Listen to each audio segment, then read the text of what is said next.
Bismillahirrahmanirrahim. Assalamualaikum warahmatullahi wabarakatuh. Innal hamdalillah nahmaduhu wa nasta'inuhu wa nastaghfiruh wa na'udzu billahi min syururi anfusina wa min sayyiati a'malina. May yahdihillahu fala mudhillalah wa may yudlilhu fala hadiyalah.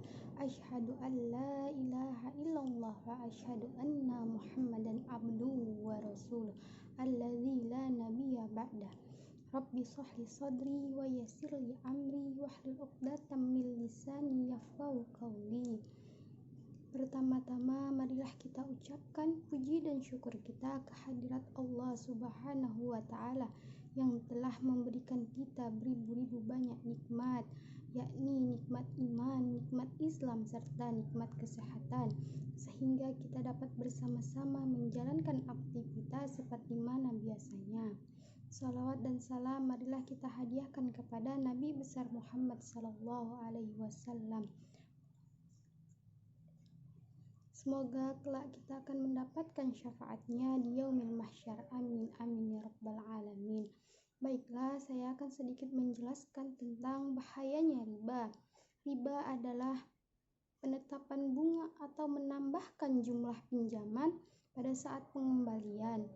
Riba adalah pengambilan tambahan dalam transaksi jual beli maupun hutang piutang secara batil atau bertentangan dengan prinsip muamalah dan syariat Islam. Riba termasuk salah satu dari 7 dosa besar. Riba termasuk perbuatan yang dilarang oleh Allah Subhanahu wa taala, sebagaimana yang dijelaskan oleh Allah Subhanahu wa taala di dalam Al-Qur'an surah Al-Baqarah ayat 275 yang berbunyi, Allah telah menghalalkan jual beli dan mengharamkan riba. Bahaya riba yang perlu kita ketahui sama-sama yaitu pelaku riba diancam dengan siksa api neraka. Allah Subhanahu wa taala memberikan ancaman bagi para pelaku riba dengan ancaman yang tidak main-main, sebagaimana dijelaskan di dalam Al-Qur'an surah Al-Imran ayat 130.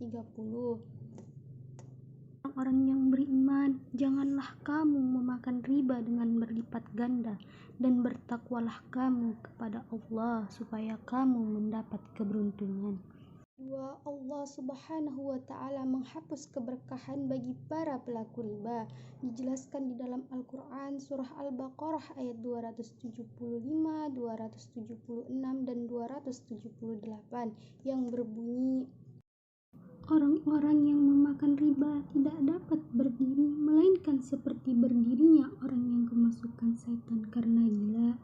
Yang demikian itu karena mereka berkata bahwa jual beli sama dengan riba, padahal Allah telah menghalalkan jual beli dan mengharamkan riba.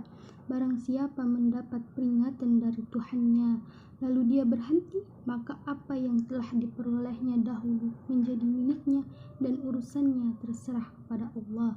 Barang siapa mengulangi, maka mereka itu penghuni neraka, mereka kekal di dalamnya.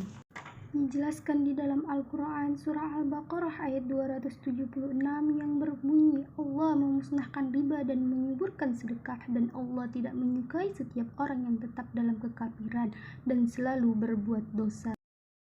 Dijelaskan di dalam Al-Quran surah Al-Baqarah ayat 278 yang berbunyi, hai orang-orang yang beriman, bertakwalah kepada Allah dan tinggalkan sisa riba yang belum dipungut jika kamu orang-orang yang beriman. Ketiga, pelaku riba tidak mendapatkan pahala saat hartanya diinfakkan di jalan Allah.